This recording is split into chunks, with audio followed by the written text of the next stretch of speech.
शेतकरी मित्रांनो, तर पाहू शकता या ठिकाणी ऊसामध्ये आपल्या हा ऊस आहे खोडा ऊस। तर ऊसामध्ये आता पावसाळ्यात तणाची वाढ भरपूर झालेली आहे। तर याचा तण बंदोबस्त म्हणजेच गवताचं बंदोबस्त करण्यासाठी आपण 2,4-डी आणि बेंजीचा विचार केला होता, परंतु यामध्ये हराळी आणि मोठं झालेले शीप गवत वगैरे भरपूर आहे, तर तो खर्च परवडणार नाही 2,4-डी बेंजीचा। त्यामुळे आपण गेल्या वर्षी 5 लिटरचं आपण ग्लायफोसेट नावाचं राऊंडअपचं ग्लायफोसेट 41 हे आणलं होतं। तर याच्यातले अजून 2.5-3 लिटर बाकी आहे। तर आता हेच आपण 16 लिटरच्या पंपाने चार्जिंग पंपाने फवारणार आहोत। तर मी तुम्हाला या 16 लिटरच्या पंपासाठीचं ऊसामध्ये मारण्याचं प्रमाण सांगतो तुम्हाला। तर बघा, आपल्याला जर गवत लहान असेल तर आपण 100 ml घालून, म्हणजे हे जे टोपण आहे ते 75 mlचं आहे, 75 mlचं थोडं वरती घालून आपण 100 ml करून गवत लहान असेल तर वापरू शकतोय। आणि जर मोठा असेल तर 120 ml याप्रमाणे आपण ऊसामध्ये मारायचं आहे। तर याच्यासोबतच पावसाळ्याचे दिवस असल्या कारणाने आपण स्टिकर देखील वापरलेले। हे स्टिकर आपण मागील प्रयोगमध्ये वेस्टीजचे जे काही औषधं आणले होते त्यामध्ये एखादं फ्री आलेलं एक्स्ट्रा राहिलेलं आहे, तर हेच स्टिकर आपण यामध्ये वापरणार आहोत। आणि याच्याबरोबरच आपल्याला थोडंफार एका पंपाला 100 ते 150 ग्राम युरिया वापरायचा आहे। तर सध्या माझ्याकडे युरिया अवेलेबल नसल्या कारणाने मी या ठिकाणी मीठ वापरलो आहे। युरियाला पर्याय म्हणून मीठ वापरले। हे मिठाचं पाणी केलेलं आहे।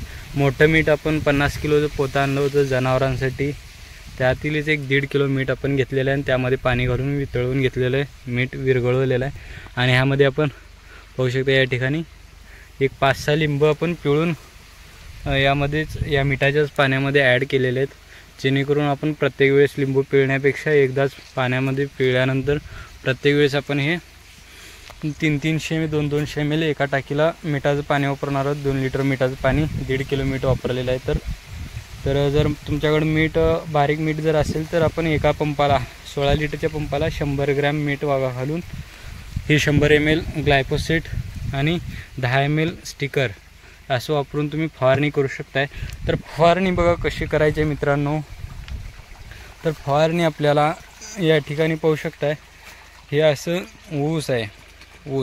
ऊसावरती अजिबात पडू द्यायचं नाही, ऊसावरती किंवा हे जे काही आता नवीन फुटवे येणार आहेत खाली त्यावरती अजिबात पडू द्यायचं नाही। आणि जिथे जिथे गवत आहे त्या ठिकाणी गवत आपल्याला पूर्णपणे भिजवून घ्यायचं आहे।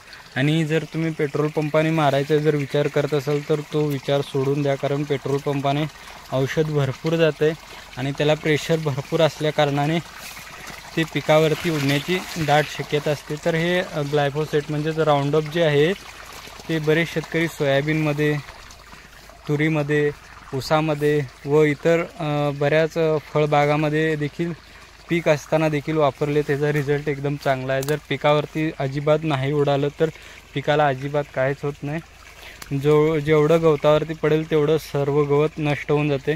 तर या ठिकाणी ही शिपरीटचंच एक पुढचा प्रकार आहे, टापरील नावाचं गवत। याला आपल्याला पूर्ण मारताना पूर्णपणे भिजवून घ्यायचं आहे, म्हणजे आपल्याला चार्जिंगच्या पंपाने आपल्याला भिजल्याला व्यवस्थित दिसते। आपल्याला पेट्रोल पंप जर वापरलो तर त्याला प्रेशर भरपूर असते आणि ते ऊसावरती उडू शकते। त्यासाठी आपण चार्जिंगचा पंप किंवा हात पंप वापरणार आहोत। हे असली सगळं गवत मरून जाते, त्याने हराळी देखील 1-1.5 वर्षासाठी पूर्णपणे नाहीशी होते। तर आपल्याला चार्जिंगच्या पंपाने किंवा हात पंपाने हे फवारून घ्यायचं आहे।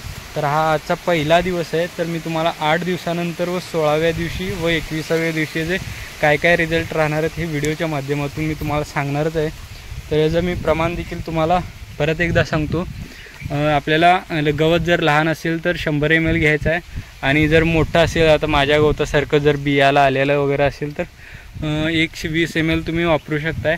आणि 100 ml जरी वापरलं तर काही अडचण नाही। 100 ml जरी वापरलो तुम्ही तर गवत आपल्याला पूर्णपणे भिजवून घ्यायचं आहे। आणि समजा तुम्ही 100 ऐवजी 150 ml घेतलात, 150 ml किंवा 200 ml जर घेतलात तर गवत तुम्ही पूर्णपणे भिजू न देता प्रेशर देऊन तसंच जर पुढे पळत गेलात तर या ठिकाणी पाहू शकताय, ज्या ठिकाणी गवत भिजलेलं नाही व्यवस्थित ते त्या ठिकाणचं गवत परत हिरवं बुडातून फुटत आहे, हिरवं होत आहे। या ठिकाणी एक 10-12 दिवसाच्या अगोदर फवारणी झालेली आहे।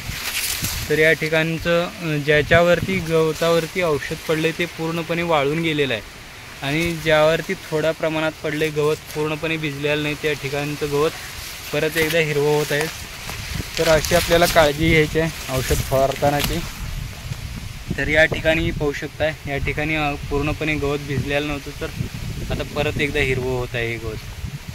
हे बाकीचं सारं गवत पूर्णपणे वाळून गेलेलं आहे आणि ते गवत जे आहे ते त्याच्यावरती औषध पूर्ण पडलेलं आहे आणि ते परत एकदा हिरवं होतं. तर आपल्याला पूर्णपणे भिजवून घ्यायचं आहे. व्हिडिओ कसा वाटला, माहिती कशी वाटली कमेंट करून सांगा आणि चॅनलला सबस्क्राईब करा. सपोर्ट करण्यासाठी इतर शेतकऱ्यांना देखील शेअर करा.